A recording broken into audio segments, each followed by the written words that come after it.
আজকে বেশ কয়েকটি বিষয় নিয়ে কথা বলতে চাই, কিন্তু শুরুতেই যেটি আলোচনায় যাবার আগে আমি বক্তব্যটি উল্লেখ করতে চাই। যিনি বলেছেন যে আর জামাই আদর করা হবে না, আমি রুবেল ভাইকে দিয়েই শুরু করতে চাই। তার আগে তার বক্তব্যটা আমি একটু তুলে ধরতে চাই। ভারত বাংলাদেশিদের আর জামাই আদর করবে না বলে জানিয়েছেন পশ্চিমবঙ্গের মুখ্যমন্ত্রী শুভেন্দু অধিকারী। তিনি দাবি করেন রাজ্যের উত্তর 24 পরগনা জেলার বসিরহাট মহকুমার হাকিমপুর চেকপয়েন্টে বিপুল সংখ্যক অবৈধ বাংলাদেশি জড়ো হয়েছেন। তাদের উদ্দেশ্যে তিনি হিন্দিতে বলেন, জলদি জলদি ভাগো নেহি তো জো করনা হ্যায় সরকার করেগা। এ সময় বাংলাদেশি অনুপ্রবেশকারীদের উদ্দেশ্য করে তিনি বলেন, তাদের জেলে বসিয়ে খাইয়ে জনগণের টাকা নষ্ট করতে চাই না। তারা ভারতীয়দের, বিশেষ করে পশ্চিমবঙ্গের মানুষের ক্ষতি করছে। আমি শুধু একটাই কথা বলবো, তাড়াতাড়ি পালাও, তাড়াতাড়ি পালাও। আমাদের খাদ্য, বস্ত্র, বাসস্থানের ভাগ আর আমরা দেব না।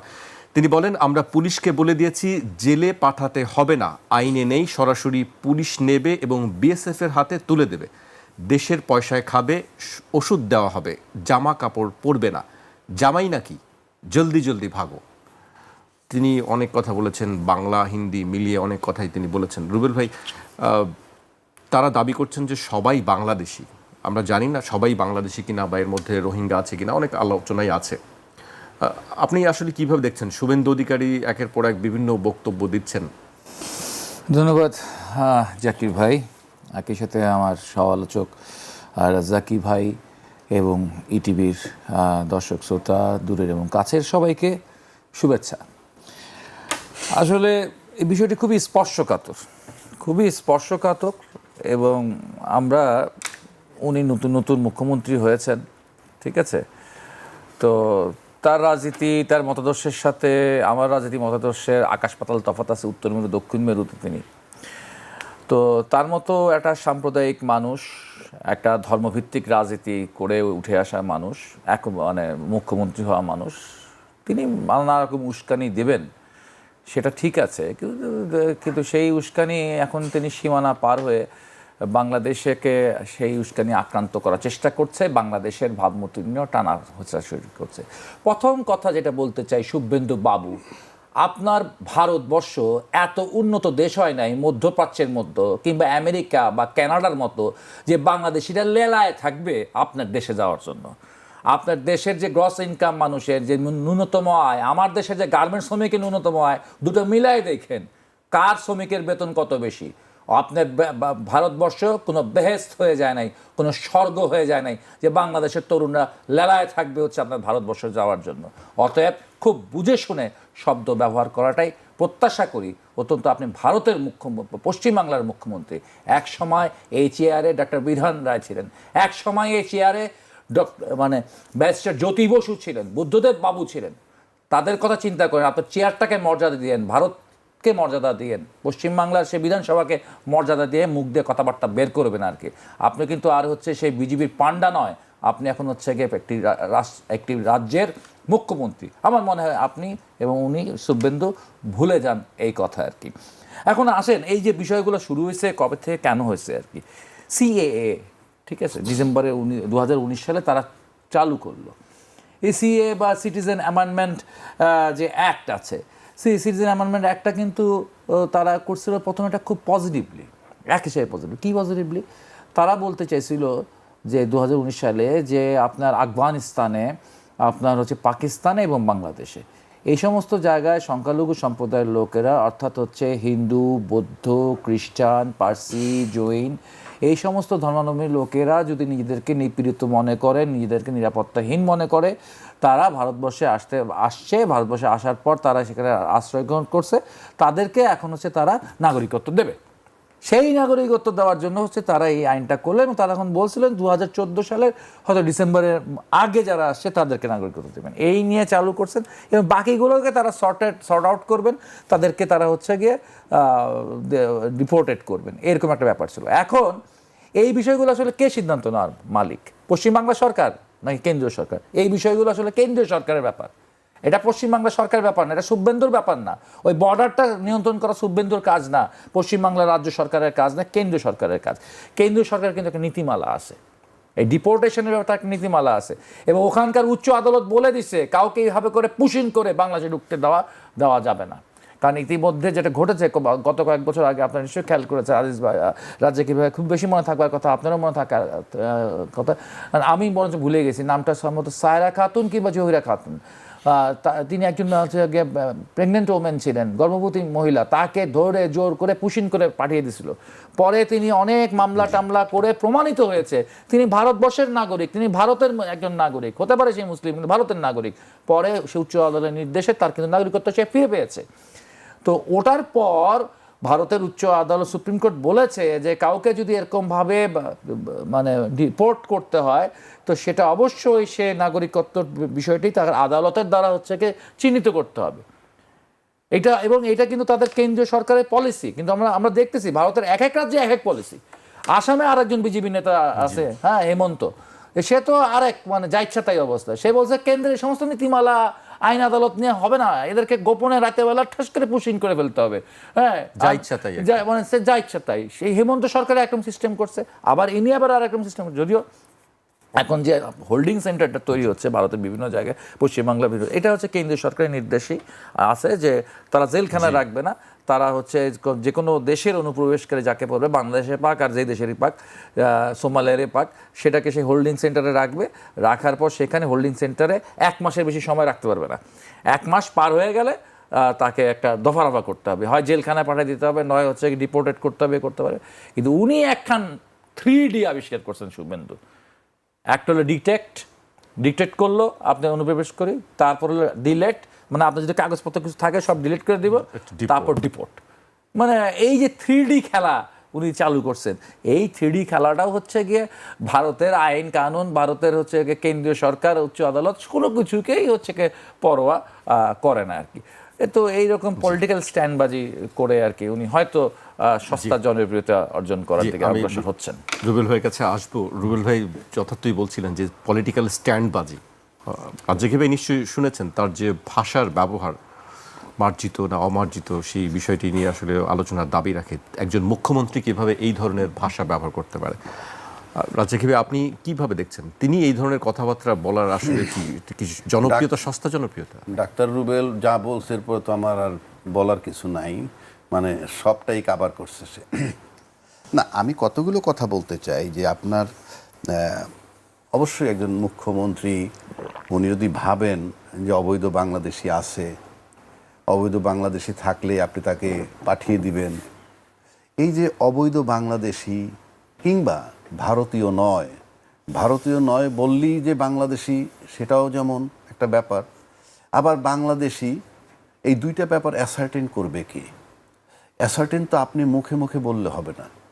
কারণ আমরা আমাদের দেশের আভ্যন্তরীণ ব্যাপার যদি অনেক সময় দেখেন যে রাজনীতির নামে অনেক কিছু হয়। কাউকে যদি কেউ ট্রাবল করতে চায়, প্রবলেম করতে চায়, দেয়ার আর মেনি ইস্যুজ। আমি আজকে এমপি ইলেকশন করতে গেলে আমি এমনি নর্মালি কেউ প্রতিদ্বন্দ্বী নাই, কিন্তু কালকে যদি আমি এমপি ইলেকশন করতে যাই তাহলে কেউ আমার ইনকাম ট্যাক্স ফাইল টান দিবে যে এই ত্রুটি পাওয়া যায় কোথায়। তো এইরকম রাজনীতির ক্ষেত্রে যেগুলো হয়, আপনি এই জিনিসগুলো অ্যাসার্টেন করবে কি? একটা প্রপার অথরিটি লাগবে। আমরা কি আদৌ শুনছি যে তার একটা প্রপার অথরিটি বানাইছে যে এখান থেকে এটা ভেরিফাই করবে, ইনভেস্টিগেশন করবে? হ্যাঁ, একটা লম্বা প্রসেস যে আজকে শুরু হইলো, লিস্ট হইলো, তালিকা হওয়ার পর এইভাবে আগাচ্ছে। তাদেরকেও ডিফেন্সের সুযোগ দিতে হবে, যাদের বিরুদ্ধে অভিযোগ, সেগুলো ক্লিন একটা থাকতে হবে। কেন এই যে সিএ এর কথা বললো, এটা হলো সিটিজেনশিপ অ্যামেন্ডমেন্ট অ্যাক্ট একটা করেছে।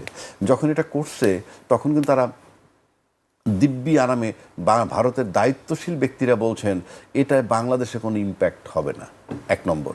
2 নম্বর, আরেকটা কথা বলছে তখন, এতে এক মুসলমান ছাড়া, মানে প্রথম হইল মুসলমান ছাড়া অন্যরা বৈধতা পেয়ে যাবে, যেভাবেই হোক পেয়ে দেবে, মানে থাকার বৈধতা পেয়ে যাবে।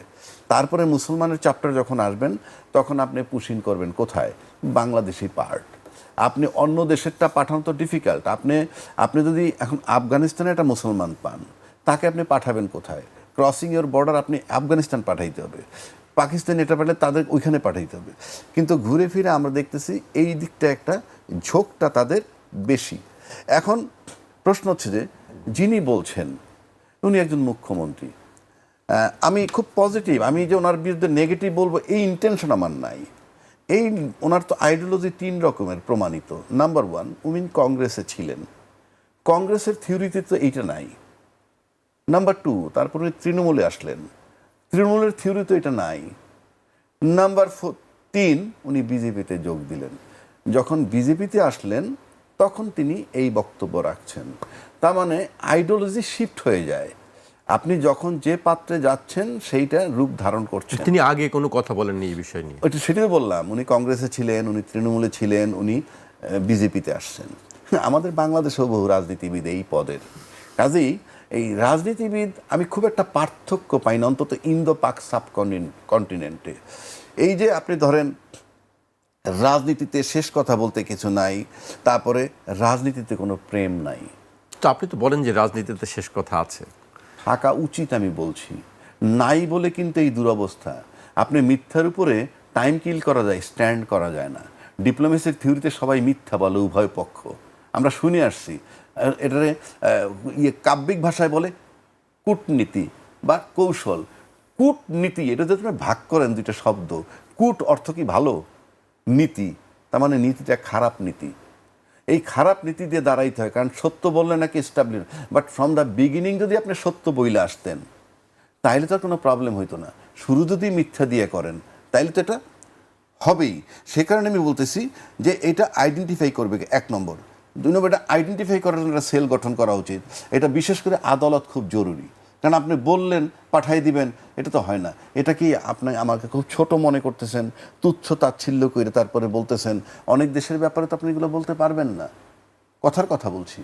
এইবার আসেন স্ট্যান্ডের ব্যাপারে, যেটা ভাই বলল, এটা কি political stand? To some extent হতেও পারে। এবং এই পলিটিক্যাল স্ট্যান্ড এস্টাবলিশ করতে গিয়ে দৃশ্যমানও যদি করতে হয়, তাতে আমরা দেখছি আমরা দেশের আভ্যন্তরীণ জঙ্গি দমন আমরা করছি না। আমরা জঙ্গি দমনে কি করছি? 2 দিন ধরে র্যাব অপারেশন চালায়, তারপর শুনলাম মারা গেছে একটা বৃদ্ধ লোক, একটা মহিলা, একটা শিশু বাচ্চা, এরা নাকি জঙ্গি। এরকম বহু তথ্য আমার দেশে আছে। রাজনীতি পুরো নির্মম খেলা। তো কাজেই প্রতিবেশী দেশ, আজকে শুভেন্দু সাহেব যদি ভাবেন যে রাজনীতির খেলা খেলে তার দলকে ওখানে এস্টাবলিশ করতে হবে, তাতে অনেকেই ভিকটিম হতে পারেন, বলির পাঠাও হতে পারেন, তাতে কিচ্ছু আসে যায় না। যেমন আমার দেশে এই যে আমি বলি, এই 71 নিয়ে যে একটা কথা চলতেছে, 24 নাকি হয়েছে 71কে ঢাকার জন্য, একটা বার সুস্থ মস্তিষ্কে কেউ বলে না যে 71-এর ধারাবাহিকতায় 24 হয়েছে। 71-এ ভূখণ্ড পাইছি, সেই ভূখণ্ডটাকে সবাইরে বঞ্চিত করে অকুপাই করে রাখছে একটা গোষ্ঠী, একটা পরিবারের লোকজন। এবং সেটা অকুপাই করে রাখার ক্ষেত্রে এমন জায়গায় তারা গেছে যে মনে হইতেছিল তাদের কাজই একটা, যে পুরা দেশ ওই পরিবারের শত্রু, এবং সেজন্য কোনো দয়া মায়া কিচ্ছু ছিল না।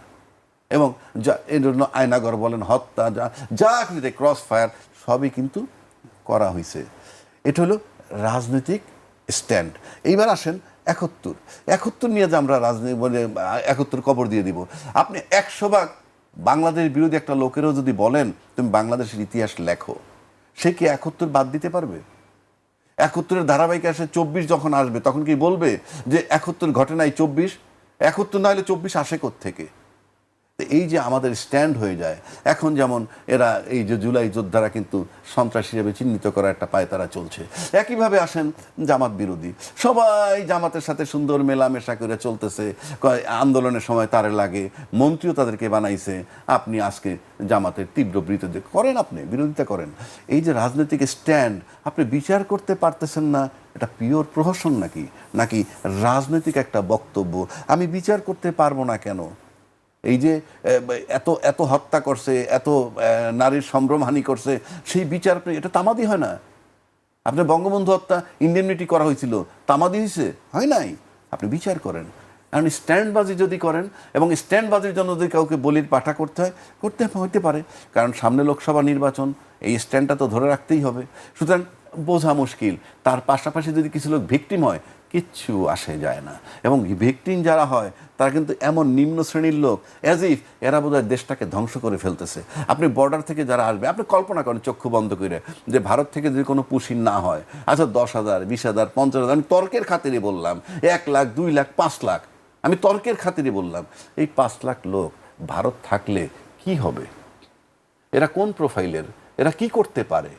তো আপনি তো স্রেফ রাজনীতি, এই রাজনীতিতে এই যে লোকগুলাকে ভিকটিম বানাবেন, ভাই যে যে না, ধর্মেরই থাকেন, তাদের একটি আশঙ্কা আপনি একটু যোগ করি, তাদের যেসব কমেন্ট আমরা দেখি সোশ্যাল মিডিয়াতে বা আমাদের যেসব প্রোগ্রামের টক শোতে তারা কমেন্ট করেন, তাদের আশঙ্কা যে পশ্চিমবঙ্গ বাংলাদেশের একটা অংশ হয়ে যাবে, বাংলাদেশ পশ্চিমবঙ্গকে দখল করে নেবে, তারা এরকম একটা শঙ্কা প্রকাশ করেন। এগুলো হলো অ্যাবনর্মাল। আপনি এটা ভাবতে পারেন, এইডস বলেন একটা কথা, এইডস, ওই যে এইডস কিন্তু কোনো অসুখ না, এইডস কিন্তু অসুখ না। এই ডাক্তার ভালো জানবে, এইডস হলো রোগ প্রতিরোধ ক্ষমতা হারানো। যে লোকটাকে এইডসের রোগী বলা হয়, তার যদি গায়ে জ্বর আসে, এই জ্বরে সে মারা যাবে। আমি কি ভুল বলছি? ঠিক আছে। অর্থাৎ রোগ প্রতিরোধ ক্ষমতা থাকে না। আর আমার এইডসের অর্থ হইল abnormal intelligence causing decadence of the society. এই যে অসুস্থ চিন্তা ভাবনা, এগুলো সমাজের অবক্ষয় তৈরি করে। বাংলাদেশ পশ্চিমবঙ্গ দখল করবে, আপনি চিন্তাটা করেন কেন? আপনি দেখবেন এই শোয়ের পরেই দেখবেন যে এই আপনার এই কমেন্ট নিয়ে কত। আচ্ছা, আর এই কমেন্টটা আমি আপনাকে মাইনাস করতে বলি এই কারণে, আমি আমার দেশের লোকের কমেন্টও দেখি, বাইরের যদি পশ্চিমবঙ্গের, এটা জাস্ট এত লো প্রোফাইলের লোক চায়ের দোকানে বসে কমেন্ট করে। এই বাংলায় লেখেন, ইংরেজিতে লেখেন, যেভাবেই লেখেন আপনি দেখবেন। আর যদি কোনো এডুকেটেড লোক করে, সে দেখবেন সেই কমেন্ট আপনার কাছে গ্রহণযোগ্য। সেখানে আপনার ভুল থাকলে ভুলটা পাবেন, আপনার ভালোটা থাকলে খারাপটা থাকলেও পাবেন। আর যারা করে 99% হইল এটা আউট অফ লিস্ট, পৃথিবীর কোথাও তাদের কোনো অস্তিত্ব নাই, ওইখানে বসে বসে করতেছে। সো এইটা এখন সেই জন্য আমি বলছি যে আমি বলবো শুভেন্দু অধিকারীর প্রতি আমার অনুরোধ থাকবে, চক্ষু বন্ধ করে একবার ভাবেন না, 2 লাখ লোকই আছে ফর এক্সাম্পল, কি হবে কি তাতে? তারা ওই যে বাংলা দখল করে নিবে আর কি সব। এগুলো ভোটার তালিকা থেকে বাদ দেন, লেট দেম স্টে দেয়ার। আমরা দুইটা দেশ পাশাপাশি থাকি না, সুন্দরভাবে থাকি, এটা আমার নিবেদন। জি, আপনার নিবেদন নিশ্চয়ই পশ্চিমবঙ্গের দর্শকরা বা তারা দেখছেন। আমি রুবেল ভাইয়ের কাছে আবারও আসবো। রুবেল ভাই, একটি বিষয়ে আলোচনার মধ্যে আসছিলেন, রাজ্জাকি বলছেন যে লোকসভার নির্বাচনের আগে এ ধরনের আরও অনেক ঘটনা ঘটার সম্ভাবনা বা আশঙ্কা রয়েছে। আপনার কাছে কি মনে হয় যে লোকসভা নির্বাচনের আগে কি আরও এই ধরনের যে বললেন ডিলিট, ডিপোর্ট, 3D এই অ্যাকশন কি আরও বাড়বে নাকি? নিশ্চয়ই। সেটা হচ্ছে যে নরেন্দ্র মোদীর সামনে তো অগ্নি পরীক্ষা, আর কিছুদিন পরেই, বছরখানেকের মধ্যেই হচ্ছে গিয়ে আপনার লোকসভা নির্বাচন, সেটা তাদের আসল নির্বাচন। তো সেই নির্বাচনের সময়কালে আমরা এটা ভারতের যদি দেখি, একেবারে সে যখন বাজপেয়ী ক্ষমতায় এসেছিল, এরপরে যখন হচ্ছে বর্তমানে নরেন্দ্র মোদী ক্ষমতায়, বিজেপি আরএসএস এরা যখন রাষ্ট্র ক্ষমতায় থাকেন, তখন তাদের যে সার্বিকভাবে ব্যর্থতা, তাদের বেকারি সমস্যা সমাধান করতে পারে না, তারা হচ্ছে মানে দুর্নীতি ঠিকমতো বন্ধ করতে পারে না, তারা দেশে ধর্ষণ হয়, অনেক অরাজকতা থাকে, পানির সমস্যা থাকে, বিদ্যুতের সমস্যা থাকে। এই যেমন আমার দেশে যেমন নদী নিয়ে সমস্যা আছে না, ভারতের প্রদেশের সাথে প্রদেশের, রাজ্যের সাথে রাজ্যের এই পানি বন্টন নিয়ে সমস্যা থাকে, অনেক ধরনের ব্যাপার আছে, সাম্প্রদায়িক সংঘাত আছে, অনেক ব্যাপার স্যাপার আছে। এই সমস্ত ব্যাপার স্যাপারগুলোর থেকে মানুষের দৃষ্টিকে, সরকার বা রাষ্ট্রের যে ব্যর্থতা, সেই ব্যর্থতার জায়গা থেকে মানুষের দৃষ্টিটাকে তারা ডিস্ট্র্যাকশন করে ফেলতে চায়, তারা ঘুরিয়ে ফেলতে চায়, এবং এটা ঘুরিয়ে ফেলে আর কি।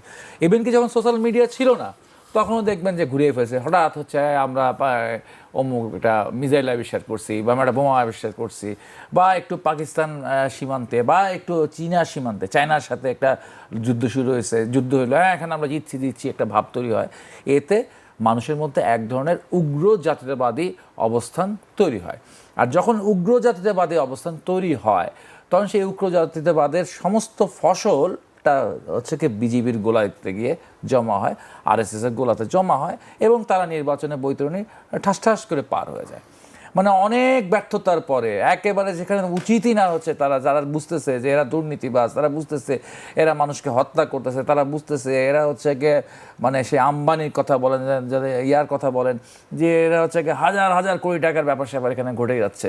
এখান থেকে ইভেন কি আমার দেশে বলি না যে টাকা বিদেশে পাচার হচ্ছে, ওখানেও টাকা বিদেশে পাচার হয়ে যাচ্ছে, হ্যাঁ, লক্ষ কোটি টাকার দেশে পাচার হয়ে গেছে। কিন্তু এটা নিয়ে ওদের মানুষের মধ্যে হইচই চিৎকার চেঁচামেচি হবে না, সেটা নিয়ে বড় ধরনের কোনো মব লিঞ্চিংও হবে না। ঠিক আছে, মব লিঞ্চিং হবে কোন ধরনের যদি ওদের খবর পায় এই যে অমুকে হচ্ছে গরু জবাই করছে, অমুকের ব্যাগের মধ্যে গরু পাওয়া গেছে, শুনলে পরে মায়ের এটা একদম শেষ টেস্ট করে ফেলে দেবে আর কি, ঠিক আছে? তো এই যে ব্যাপারটা, এটা ভারতেও আছে, এটা পাকিস্তানেও আছে, এটা বাংলাদেশেও আছে। এই অভ্যাসটা কিন্তু পুরো বলা যায় দক্ষিণ এশীয় এই উপমহাদেশের এক ধরনের রাজনীতির একটা ব্যাধি, এটা রাজনীতির একটা ব্যাধি আছে, এবং তারা এক ধরনের কনস্পিরেসি থিওরি তৈরি করে আর কি। পাকিস্তান এরকম কনস্পিরেসি থিওরি তৈরি করে ভারত সম্পর্কে। বাংলাদেশেও আমরা দেখেছি এক এক সময় কনস্পিরেসি করে। আমরা তো আসিফ নজরুলের সেই কত 40 লক্ষ ভারতীয় বাংলাদেশে চাকরি করে বলে বক্তব্য দিয়েছেন আর কি, উস্কানি দিয়েছিলেন আর কি। তো সেটা এখন কাউন্টার অ্যাক্ট শুভেন্দুরা করতেছে আর কি। আসিফ নজরুলের মানে ওয়েস্ট বেঙ্গল ভার্সন শুভেন্দু বলতেছে যে এখানে 1 কোটি বাংলাদেশি আছে আর কি পশ্চিমবাংলা। হ্যাঁ, 1 কোটি বাংলাদেশি আবার আছে, কিন্তু কিছু বাংলাদেশি আছে যে আমরা যে দেখেছি আমাদের এলাকার যে স্থানীয় আওয়ামী লীগ নেতা ছিল, যিনি একটু বেশি সন্ত্রাসী ছিলেন, একটু বেশি করাপ্টেড, যারা মন্ত্রী, এমপি, কাউন্সিলর, চেয়ারম্যান, এরা কোথায়? তাদের ছবি দেখা যায় মাঝে মাঝে। এরা তো পশ্চিমবাংলায় আছে। হ্যাঁ আছে। ওদেরকে ডিপোর্ট করবেন আপনি শুভেন্দু? ওদেরকে কিন্তু আপনি ডিপোর্ট করবেন না, ঠিক আছে? আপনি ডিপোর্ট করবেন কি একদম ভুকা নাঙ্গা কিছু মানুষ আছে, হ্যাঁ, যারা হচ্ছে দেখা গেল গরু চড়া যাতে ওই পারে চলে গেছিল আর কি, হাঁটতে হাঁটতে চলে গেছে, বাসায় রাগ করে হাঁটতে হাঁটতে শেষিবলা পারে চলে গেছে ওই পারে। ওই ধরনের অসহায় মানুষদেরকে ধরে বাইন্দা আপনি ডিপোর্ট করবেন, কিন্তু ওখানে ডিপোর্ট করার আরও অনেক লোক আছে, রাঘব বোয়াল আছে, তাদেরকে ডিপোর্ট করবেন, তাদেরকে ঠিকই আপনারা জামাই আদর করবেন। তাদেরকে আপনি জামাই আদর করেন না, তাদেরকে তো জামাই আদর করছেন, হ্যাঁ, বড় বড় নেতা নেত্রীকে তো জামাই আদর করছেন, ওটা করবেনই আপনারা জামাই আদর। হ্যাঁ, তো যাই হোক, আর পারবেন কার সাথে? পারবেন হচ্ছে শ্রমিক শ্রেণী, অসহায় ভুকানাঙ্গা মানুষ, এদের সাথে আপনারা খুব হচ্ছে মানে বীরত্ব দেখাইতে পারবেন। আর এইগুলা তারা দেখায়, এটা আরও চরমভাবে দেখায় যে কোনো নির্বাচনের বছরে তারা হচ্ছে এটাকে সেল করার চেষ্টা করে, এবং এটা নিয়ে তারা হচ্ছে সিনেমা টিনেমা বানায়। মানে এইটার যে সম্মতি উৎপাদন করার তাদের যন্ত্র হিসেবে তারা ভারতের চলচ্চিত্র একসময় কিন্তু খুব প্রচণ্ড সেকুলার একটা জায়গা ছিল, খুব প্রোগ্রেসিভ একটা জায়গা ছিল, এবং অনেক শিক্ষার ব্যাপার সেবার সারা পৃথিবীর মধ্যে একটা চ্যালেঞ্জিং জায়গা ছিল, সত্যজিৎ রায়ের দেশ এই ভারতবর্ষ। কিন্তু সেখানে এখন এমন অনেক সিনেমা তৈরি করা হচ্ছে যে সিনেমাগুলোতে আপনি দেখবেন যে নেপালিদের নিয়ে, বাংলাদেশি মানুষকে নিয়ে, একসময় তাদের ভিলেন ছিল শুধুমাত্র পাকিস্তান, ঠিক আছে? এবং তাদের এই যে প্রবণতার কথা বলতেছেন, লোকসভা নির্বাচনের আগে তার খালি অ্যান্টি পাকিস্তান কথাবার্তা বলতো, ঠিক আছে? এখন তারা হচ্ছে গিয়ে আবার এই নর্দার্ন রিজন বা ইস্টার্ন রিজনে তারা শুরু করছে হচ্ছে বাংলাদেশকে কেন্দ্র করে, তারা নেপালকেও কেন্দ্র করে। হ্যাঁ, নেপাল তাদের অর্থনীতির জাল টাকা দিয়ে শেষ করে ফেলতেছে, ঠিক আছে? পাকিস্তান তো তারা এই করছে, সেই জঙ্গি উৎপাদন করতেছে। আর বাংলাদেশ হচ্ছে গিয়ে এতদিন অভিযোগ ছিল বাংলাদেশ এখানে এসে ফুড ফার্মার্সের কাজ কাম করে, কিন্তু মাপতে হবে। এই যে আপনি একটা হিসাব করে দেখেন তো, পশ্চিমবাংলার মানুষ যে যতদিন ধরে এখানে ট্যুরিস্ট ভিসা বন্ধ, এখানে ব্যবসা বাণিজ্য বন্ধ বাংলাদেশের সাথে পশ্চিমবাংলার বা ভারতবর্ষের, তাতে ভারতবর্ষের লস কত?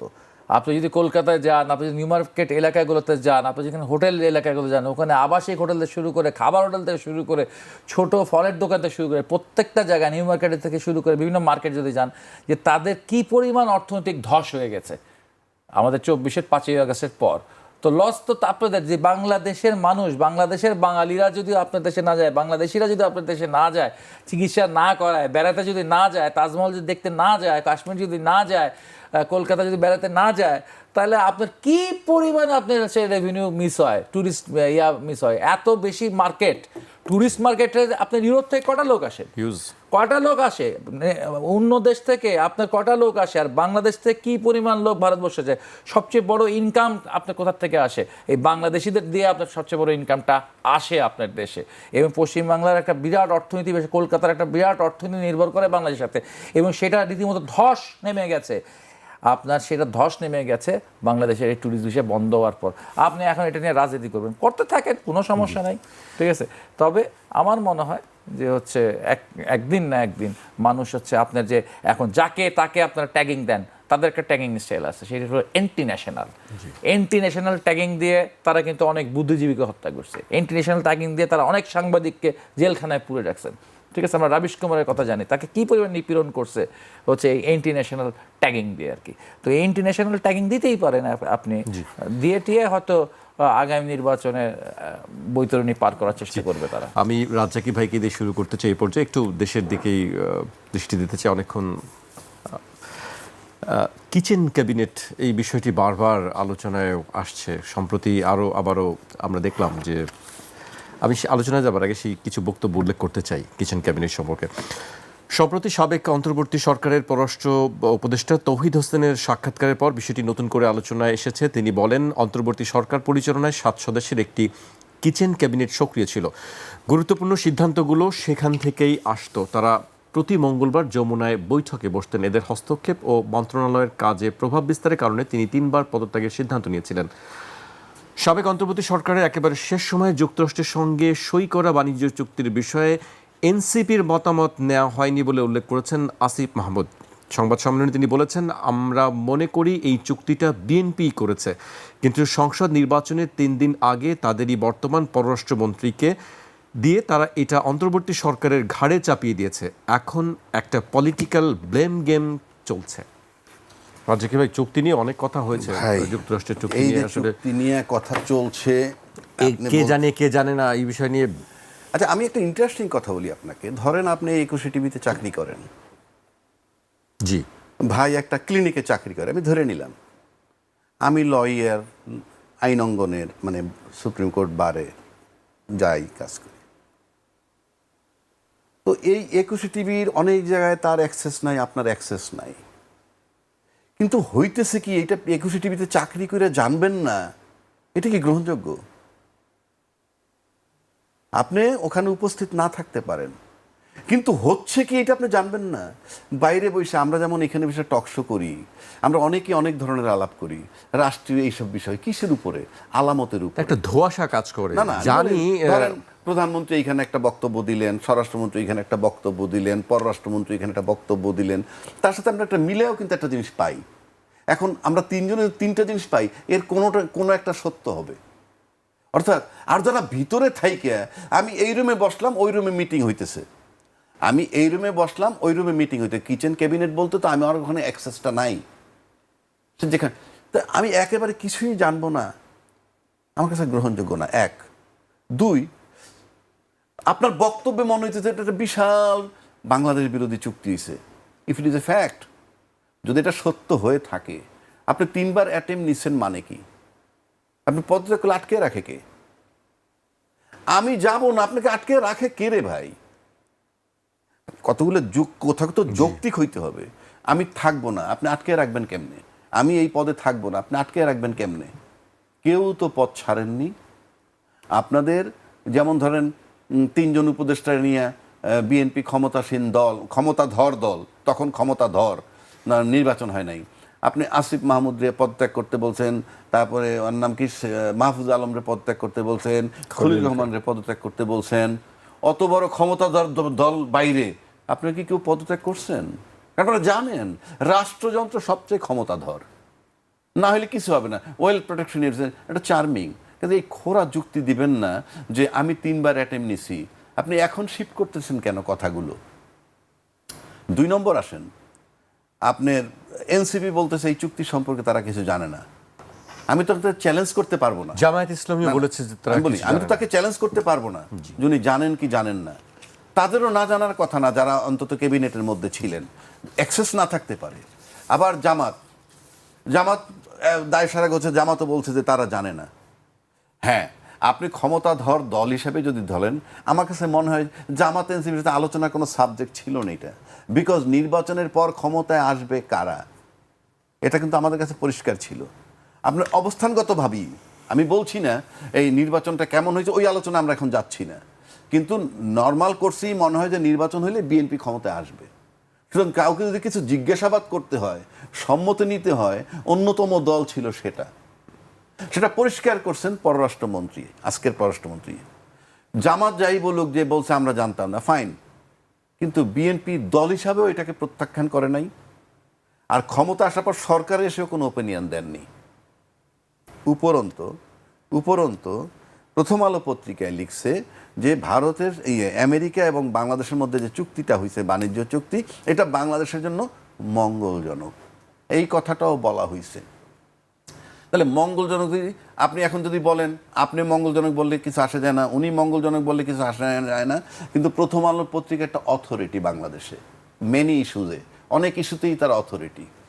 আবার আরেকজনে লিখতেছে প্রথম আলো সম্পর্কে বেগম খালেদা জিয়া এবং তারেক জিয়ার উপরে যে নির্যাতন করছে তার অন্যতম হিরো প্রথম আলোর এই এবং ডেইলি স্টার নিয়ে, মানে এইটা জিনিসটা চলতেছে। কিন্তু আমেরিকার চুক্তিটা সম্পর্কে প্রথম আলো লিখতেছে দেশের জন্য ভালো, খলিল সাহেবরা এই চুক্তি করলো 9 তারিখে, তার সাথে আবার বিএনপি বলতেছে নির্বাচন নিয়ে যাতে বাহানা না হয় সেজন্য আমরা জুলাই সনদ স্বাক্ষর করছি, আবার গণভোটের নামে যাতে নির্বাচন বানচাল না হয় তাই আমরা স্বাক্ষর করেছি। তাহলে এটা খুব পরিষ্কার মনে হয় যে ওই চুক্তির জন্য যদি রাজি না হই তাহলে নির্বাচন যদি পিছিয়ে যেতে পারে, সেটা হইলে হইতে পারে। কিন্তু বলবেন তো, আপনি জুলাই সনদ সম্পর্কে বলতেছেন যাতে বাহানা না হয় তাই স্বাক্ষর করছেন, গণভোট সম্পর্কে বলতেছেন নির্বাচন না দিতে পারে সেজন্য আমরা রাজি হয়েছি, চুক্তিটা সম্পর্কে এটাও তো বলতে পারেন, কিন্তু বলছেন না কেন? নাম্বার 2, আপনার এই চুক্তি সম্পর্কে কিছুদিন আগে একটা পরিষ্কার বক্তব্য রাখছে একজন উপদেষ্টা মহিলা, নামটা আমি এই মুহূর্তে আমার মনে নাই, উনি বলছেন এটার ভিতরে 60 ডেজ নোটিশ দিয়ে এটাকে বাতিল করার ক্লজ আছে, রিভিউ করার ক্লজ আছে, ইত্যাদি ইত্যাদি অনেকগুলো ইস্যু আছে। আপনি এত বড় সিরিয়াস একটা চুক্তি গোপন রাখা হইল, এখন তো অনলাইনে আছে, আপনার তো এই যে একটা অধিবেশন চলে গেল সেখানেও তো একটা আলোচনার বিষয় থাকা উচিত ছিল, এটা নিয়ে আলোচনা করা উচিত ছিল। তাহলে প্রশ্ন তো ওইখানেই আসে, why the present government is absolutely keeping silent on this issue? না দলীয়ভাবে বলছেন, না সরকার হিসাবে বলছেন, তারা কিন্তু কিছুই বলছেন না। তাদের এই ভার্সনটা খুব জরুরি এবং সেখানে খুব জোরালোভাবে আপনি শুধু শিফট করবেন। আমি মনে করি এই চুক্তি, আমি আবারও বলছি, আমি সাধারণ লোক হিসেবে বললে একরকম, আর আমি যেভাবে আলোচনা পাই তাতে ধরে নিলাম এই চুক্তিটা খারাপ চুক্তি, দেশের জন্য খারাপ হইল। দেশের জন্য যদি খারাপ হয়ে থাকে তাহলে সেদিন যারা দায়িত্বে ছিলেন, যারা ক্ষমতাধর দল ছিলেন, তারা কি নির্বাচনের জন্য করে থাকলে, সবচেয়ে বেশি তো নির্বাচনের নামে আপনারা এই চুক্তিটা করে ক্ষতিগ্রস্ত করছেন দেশটাকে। তার মানে আপনার কাছে দেশের চেয়ে কি এই চুক্তিটা বড় ছিল? আপনারা কেন বললেন না নির্বাচন যে খুশি সে করবে, আপনারা মেহেরবানি করে চলে যান, আমরা এই চুক্তি করতে রাজি না, সেটাও তো বলছেন না।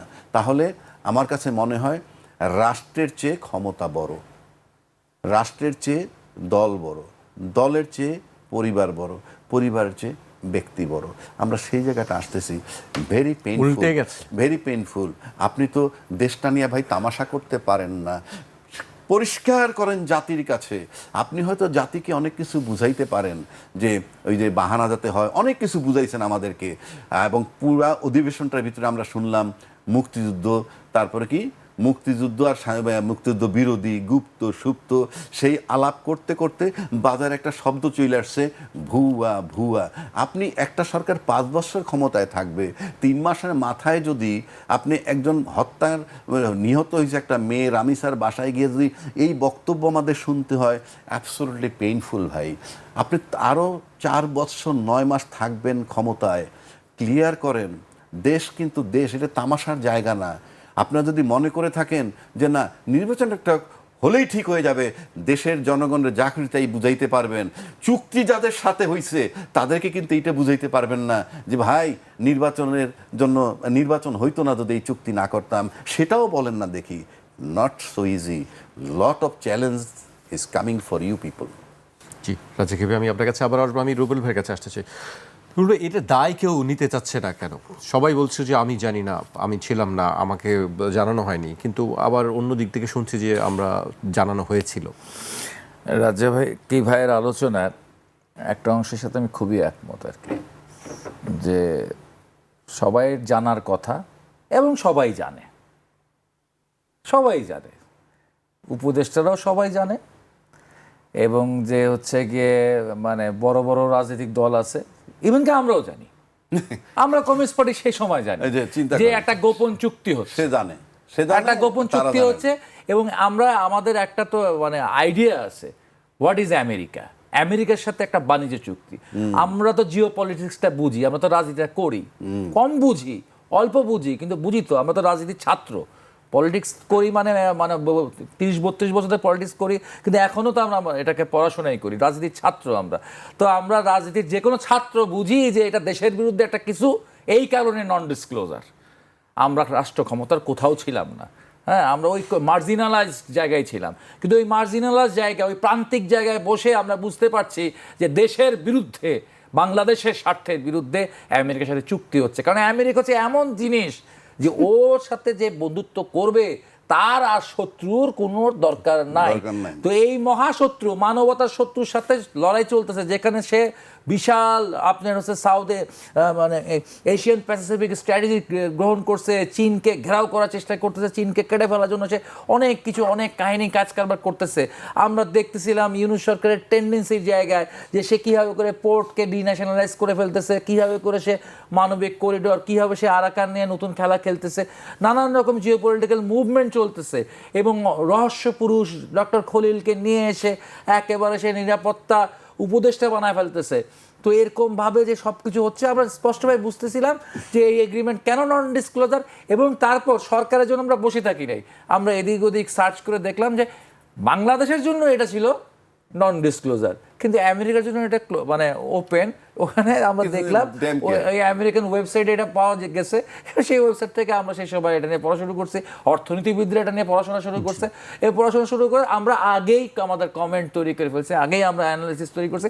ইভেন কি আমাদের সিবিবির একটা জেলা ঢাকা মহানগর উত্তর, সে এটা নিয়ে বইও বের করে ফেলছে এই বাণিজ্য চুক্তির উপরে, তার সিনোপসিস করে, সিনথেসিস অ্যানালিসিস করে বই বের করে ফেলছে। প্রকাশ হওয়ার পরে ওয়েবসাইটে যখন এটা করে ওটার থেকে আমাদের রিসার্চ শুরু হয়েছে, এটা নিয়ে সেমিনার সিম্পোজিয়াম করে বসে আছি। আর এখন যারা মানে দায়িত্বশীল তারা বলে আমরা জানি না, আমরা বলি এনসিবি বলে আমরা জানি না। এনসিবির সাথে আমার কোনো এখানে না হলো কোনো একটা অংশতে এক নেতা, বড় নেতার সাথে তর্ক হয়েছিল। আমি যখন বলছিলাম নন ডিসক্লোজার কেন, তখন সে বলছে আপনারা এসে ডিসক্লোজ করতে চান, দেশের গোপন তথ্য আপনারা বিদেশিদের কাছে ফাঁস করে দেওয়ার জন্য এই সমস্ত করতেছেন। তখন উল্টা আমাদেরকে ইন্টারন্যাশনাল বানানোর চেষ্টা করছে, ঠিক আছে। এখন তো তারা বলছে যে এখন যখন এটা ওপেন হয়ে গেল, এখন তাদের সে কোথায়, তারা তখন নন ডিসক্লোজারের পক্ষে ওকালতি করছে, না এটা গোপন থাকতে হবে, গোপন থাকতে হবে, রাষ্ট্রের নিরাপত্তা। রাষ্ট্রের তো নিরাপত্তা আমরা খুঁজে পাইলাম না এখানকার পাতায় পাতায়, আমরা খুঁজে পাইলাম হচ্ছে আমেরিকার নিরাপত্তা, আমরা খুঁজে পেলাম আমেরিকার বাণিজ্যিক স্বার্থ, আমরা সব কিছু দেখলাম যে এই জায়গায়। এখন কিচেন ক্যাবিনেট শব্দটা একটু বলেছিলেন রাজ্জাকির কাছে, এইটার ক্ষেত্রে আবার রাজ্জাকি ভাইয়ের সাথে আমার একটা দ্বিমতের ব্যাপার আছে। দেখেন, হ্যাঁ নিশ্চয়ই যে 21 টিভিতে যে চাকরি করছে আমরা যারা আছি, আমরা নিশ্চয়ই বোর্ড অফ ডিরেক্টরসের পার্ট না। বোর্ড অফ ডিরেক্টরস একটা সিদ্ধান্ত গ্রহণ করতে পারে, পলিসি মেকিং করে, সেটা এক্সিকিউটিভ চাকরি করেও আমি না জানতে পারি। কিন্তু সেইখানে কিচেন ক্যাবিনেট শব্দটা উঠে আসে যে আমি ভাই বোর্ড অফ ডিরেক্টর, হ্যাঁ আমিও এখানকার একটা ডিরেক্টর, এখানকার অনেক কিছু হয়ে যাচ্ছে আমি জানতেছি না। এখানে দেখা গেল যে মানে 3-4 জন মিলে ঘুটুঘুটু করে পরে যেমন আমরা জানিয়ে ফেলছি, ওরকম ভাবে জানার কথা। তারপর একজন ডাকির বাজার ডিরেক্টর হয়েও যদি না জানে, তখন হচ্ছে প্রসঙ্গ আসে যে ভাই এইটার ভেতরেও আর একটা বোর্ড আছে, বোর্ডের ভিতরে বোর্ড আছে, উপদেষ্টা পরিষদের ভেতরে উপদেষ্টা পরিষদ আছে, প্রেসিডিয়ামের ভেতরে প্রেসিডিয়াম আছে, তখন এই শব্দটা আসে, কিচেন ক্যাবিনেট শব্দটা আসে।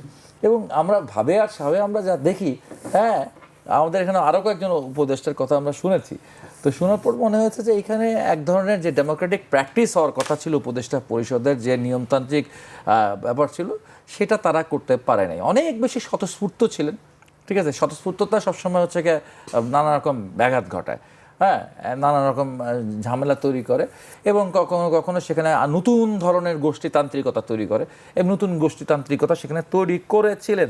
তবে বিএনপির এই প্রসঙ্গটা হচ্ছে খুব সাংঘাতিক। যখন আমরা যেই মুহূর্তে আমি দেখেছি যে ডক্টর খলিলকে তারা করলেন পররাষ্ট্রমন্ত্রী, তখন আমি বুঝলাম যে বাহ, তারেক রহমান তো একটা মাশাল্লাহ কাজ করে বসছেন। তিনি রীতিমতো শিয়ালের কাছে মুরগি বর্গা দিয়ে দিয়েছেন, ঠিক আছে। এই জায়গা থেকে এই স্টেপটা হতে পারে তার ক্ষমতা আসার প্রশ্নে কোনো একটা খুব গুরুত্বপূর্ণ বিষয়, কারণ নির্বাচন না হলে সে ক্ষমতা আসতে পারতো না। এইটা যেমন হচ্ছে একটা তার মাস্টার স্ট্রোক হতে পারে, কিন্তু এটা ডেডলি মাস্টার স্ট্রোক। এই ডক্টর খলিলকে এখানে নিয়ে আসা, তার মানে তার সমস্ত কিছুই এখানে তিনি বর্গা দিয়ে ফেলাইছেন, এবং এই বর্গার কারণে এদিক থেকে ওদিক নাড়াচাড়া করলেই তিনি বিপদে পড়বেন, এবং তিনি আর স্বাধীন না। আমরা যেটা বলি যে বাণিজ্যিক চুক্তির মাধ্যমে বাংলাদেশ বাণিজ্যিক স্বাধীনতা হারিয়ে ফেলছে, এটা একটা গোলামির চুক্তি বলি, এবং গোলামি চুক্তিটাকে তিনি কৌশলে এটাকে সয়ে নিয়ে ডাক্তার খলিলকে পররাষ্ট্রমন্ত্রী করার মধ্যে দিয়ে তিনি নিজেও কিন্তু গোলাম হয়ে গেছেন। তিনি স্বাধীনভাবে মুভ করতে পারবেন না, এবং দেশের অর্থনীতির সেই সামনের যে চ্যালেঞ্জগুলো, সেই চ্যালেঞ্জগুলো কিন্তু তিনি হচ্ছে কি মোকাবেলা করতে পারবেন না, এবং এইটাকে ধরেই কিন্তু তার হচ্ছে গিয়ে পতনের শুরু হবে। জি, আমি শেষ পর্যায়ে চলে এসেছি। রাজ্জাকি ভাইকে দিয়ে শেষ করব। আমি একটু ভালো খবর দিয়ে শেষ করতে চাই যে আমরা সম্প্রতি যেসব সহিংসতা দেখছি, বিশেষ করে শিশুদের উপরে নির্যাতন সহিংসতা দেখছি, সেই ঘটনায় খুব দ্রুত একটি পদক্ষেপ দেখলাম সরকারের দিক থেকে, যেটি আসলে সবার কাছেই প্রশংসনীয়। কিন্তু অন্যান্য ক্ষেত্রেও কেন এই দৃষ্টান্তগুলো স্থাপন করা যায় না? একজন আইনজীবী হিসেবে আমি আপনার কাছ থেকে এই বিষয়টি বিস্তারিত জানতে চাই। ধন্যবাদ আপনাকে। আসলে দেখেন, আপনি যে হত্যাকাণ্ড, রামিস হত্যাকাণ্ড যদি আপনি ধরেন, এটা আমরা যেটা অনুমান করতেছি 1-1.5 মাসের মধ্যে জাজমেন্ট পর্যন্ত হয়ে যেতে পারে। মানে এই যে তড়িৎ আপনি করতে চাইলে করতে পারেন, এই জায়গাটায় যে যাওয়া, সেটা তো সর্বত্র যাওয়া উচিত। তাহলে কি আমার কাছে এটা মনে হয় যে এই রামিস হত্যাকে কেন্দ্র করে একটা টালমাটাল সিচুয়েশন হয়েছে, যেটা গভর্নমেন্ট ভিতরে থেকে হয়তো বুঝতে পারতেছেন যে এটা ট্যাকেল করা দরকার, তাই ট্যাকেল করছেন। তাহলে এরকম ঘটনা তো বহু ঘটতেছে। আপনার যে কোনো হত্যা, যে কোনো ঘটনা, এটা তো স্বাভাবিক প্রক্রিয়া অটো হইতে থাকবে। এখানে আমাকে দ্রুতগতিতে আমি চাইলে আনতে পারি, বা আমি চাইলে আসবে, আমরা চাইলে আসবে, এই জায়গাটায় কেন? আপনার সাগররুনি হত্যা আজকে কত বছর, 14 বছর চলে, একটা পুলিশ রিপোর্ট হয়নি। শুধু তাই না, আমি এই আলাপটা পুরনো সংক্ষেপ করি। আসলে এগুলা কি? এটা হলো একটা রাজনৈতিক চাপে পড়ছে, তাই রাজনৈতিকভাবে কুইক সিদ্ধান্ত নিছে। পরিষ্কার জিনিসটা, আপনি বিচার করেন, মানুষের শুনলে আমাকে বলবে যে হ্যাঁ উনি এই বিচারটা দেন। No, it is not correct. আপনার সবটাই এরকম তরিত হোক না। হত্যা তো 117টা শিশু ধর্ষণ হয়েছে, আপনি পার্টিকুলার একটা মানে কি এটা দিয়ে আপনি চাপে পড়ছেন। তো চাপে পড়লে প্রতিটা বিষয় নিয়ে আপনাকে চাপ দিতে হবে। তার মানে কি আপনি এটা করছেন আপনার রাজনৈতিক ইয়ের জায়গাটা পরিষ্কার রাখার জন্য, রাজনৈতিক সুবিধার জন্য। এর মানে আমি তো বিচার চাই। 2, this is not the way. সংশোধন করার এটি উপায় না। কেন বলছি? আমি কয়দিন একটা ভিডিও দিচ্ছি ইয়েমেনে, ওই ধর্ষকরে প্রকাশ্যে গুলি করে। ভালো কথা, আমাদের দেশেও কেউ কেউ বলছে প্রকাশ্যে গুলি করুক, মানে মৃত্যুদণ্ড দেখ। আমি কেন এটা আনতেছি? আমি দেখলাম নির্বিকার তাকে শোয়াইছে, ডাক্তার তার পিঠে ওই যে প্রেশার চেক করে না, কানে কি দিয়ে চেক টেক করে, একটা গ্রাউন্ড চিহ্ন দিল গোলাকার। আমি তখন বুঝি নাই, আমি ভাবছি যে এই জায়গাটা পার্টিকুলার। পরে দেখলাম একজন দাঁড়ানো গার্ড ছিল, সিকিউরিটি মানে আর্মির, সে এসে ঠিক ওই জায়গাটায় গুলি মারল। আমি বসে বসে ভাবলাম, যে ধর্ষণ করছে সে জানে ধর্ষণের শাস্তি প্রকাশ্যে মৃত্যুদণ্ড। অর্থাৎ যিনি ধর্ষণ করতেছেন তিনি আইনটা জেনে করেন, যিনি ধর্ষণ করেন না সে আইনটাকে জেনে করেন না। কথাটা বোঝার চেষ্টা করেন। যিনি ধর্ষণ করেন না সে কিন্তু শাস্তিটা জেনে করেন না। আবার যিনি গুলি করে মারছেন, এই যে যিনি ধর্ষণ করতেছেন আইন জেনে, স্বাভাবিক লোক না। আবার আপনি যদি বলেন আমি বেতনভুক্ত একটা পবিত্র দায়িত্ব পালন করছি, যে গুলি করে একটা মানুষকে মারতেছে, সেও স্বাভাবিক লোক না। ব্যক্তি আমি তো পারবো না যে আমার যদি বলে 2 কোটি টাকা আমার মাসে বেতন দেবে সরকারিভাবে লোক মারার জন্য, আমি পারবো না। আমি এটা দিয়ে বুঝাইতে চাচ্ছি যে এই যে জিনিসগুলো, এটা মানুষের ক্রিমিনোলজি একটা সাবজেক্ট আছে, ওই জায়গাটায় ট্রিটমেন্ট দরকার। কারণ যে ধর্ষণ করতেছেন স্বাভাবিক না, সে যদি আইনটা সম্পর্কে জানে যে আমার মৃত্যুদণ্ড হবে, ওই তার মাথায় কাজ করে না। আর যে গুলি করতেছে তারও মাথায় কাজ করে না, সে সরকারি চাকরির নামে পবিত্র, বাট একটা জীবন্ত লোকরে মারতেছে, স্বাভাবিক না। কেন বলছি? আপনি বাইরের থেকে রাজনীতিবিদ আশা করেন এইগুলো দিয়ে শেষ করবেন। আচ্ছা, আপনি রাজনীতিবিদ জানেন না যে দেশের টাকা লুট করলে কি হয়? আপনি রাজনীতিবিদ জানেন না মব করলে কি হয়? আপনি রাজনীতিবিদ জানেন না আয়নাঘর করলে কি হয়? আপনি রাজনীতিবিদ জানেন না যে নির্বাচন প্রপারলি না করলে কি হয়? সব জানার পরেও আপনারা কি করছেন? আপনি তো ক্রিমিনাল ঠিক করবেন, আপনারা কি করছেন? শেখ হাসিনা পালায়ে গেল, কেন পালায়ে গেল? সেই সেম ঘটনা চলমান না? তা আপনি সংবিধান পরিবর্তন করেন নাই, সংবিধান মোতাবেক নির্বাচন করেন নাই, আপনি থাকতেছেন। আপনি বুঝেন না, আপনি তো দেশ চালাচ্ছেন। আপনি রামিসারে ধর্ষণ করছে, XYZ ধর্ষণ করছে, তাকে আপনি শাস্তি দিবেন, আপনি নিজে কি আপনি রাষ্ট্র চালাচ্ছেন? আপনি বুঝেন না যে আপনি সংবিধানের বাইরে? আপনি বোঝেন না যে আপনি এই অতীত সরকার যে পালায় গেছে কেন পালাইছে? আপনি জানেন না যে ইসলামী ব্যাংকে কি হয়েছিল, আপনি আবার তাদেরকে দায়িত্ব দিয়েছেন। আপনি জানেন না যে ব্যবসায়ী বাংলাদেশ ব্যাংকের গভর্নর বানাইলে কি হয়। আপনি রামিজ স্যার চিন্তা করেন। I am very sad, very painful, very painful. আপনি রাজনীতিবিদ বোঝেন কিনা যে আপনি অন্যায় করছেন। আপনি রাজনীতিবিদ, সমস্ত আইন জানেন, আপনি আইন বানাচ্ছেন, but you are not following the laws. আপনি রামি স্যার কে করছে, সে তো স্বাভাবিক মানুষ না। তাহলে আপনিও কি স্বাভাবিক মানুষ না? আপনি তো আইন জানেন, দেশের টাকা লুট করা যায় না আপনি জানেন। আপনি লুট করে যদি সারতে পারেন তাহলে আপনার কাছে ভালো লাগবে। তো আপনি রামিসাকে যে ধর্ষণ করছে তার বিচার আপনি কি করবেন? কল্পনা করেন, আপনি একটা বিচার বিভাগের আলাদা সচিবালয় বানাইলেন, সেই সচিবালয়টাকে আপনি বিলুপ্ত করছেন, কনফার্ম করলেন বিচার বিভাগ আমার অধীনস্থ। Very sad, I am telling you, very sad. আপনি নিজে, আপনি রাজনীতিবিদ আইন জেনে যখন আইন ব্রেক করে আপনি দেশ লুট করছেন, আপনি রামিসাকে ধর্ষণ করছে সেটার বিচার করবেন। নিজে ল মানবেন, আপনার কথা সবাই মানবে। আপনি ল মানবেন না, আপনি মানাইতে পারবেন না। আপনি এটা ওটা করতে পারবেন, বাট রেজাল্ট ইজ জিরো। জি, আমাকে শেষ করতে হচ্ছে আজকে এখানেই। আপনাদের দুজনকেই অনেক ধন্যবাদ আমাদেরকে সময় দেওয়ার জন্য। আজ এখানেই শেষ করছি।